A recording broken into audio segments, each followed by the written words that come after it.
আজ সকালে রান্না করতে চলে এলাম। ডিমগুলো প্রথমে সিদ্ধ করতে দিচ্ছিলাম, পানিতে একটু নুন দিয়ে ডিমগুলো দিয়ে দেবো, তাহলে অনেক ভালোভাবে সিদ্ধ হয়ে যাবে।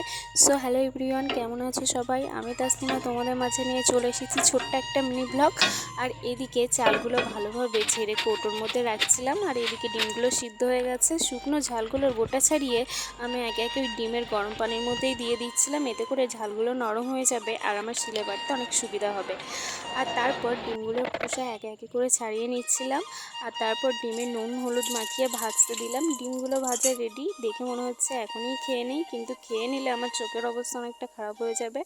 আর তারপর চলে এলাম শাড়িটা কাচতে। সেদিন যে বালি লেগেছে আর রাতে আর কাচার সময় পাইনি, তাই সকালেই কেচে দিচ্ছিলাম। নতুন শাড়ি খুব বেশিবার মা পরেনি, তাই একটু শ্যাম্পু দিয়ে কেচে দিচ্ছিলাম। তোমরা নতুন জিনিসপত্র কী দিয়ে কাচো আমাকে একটু জানিও।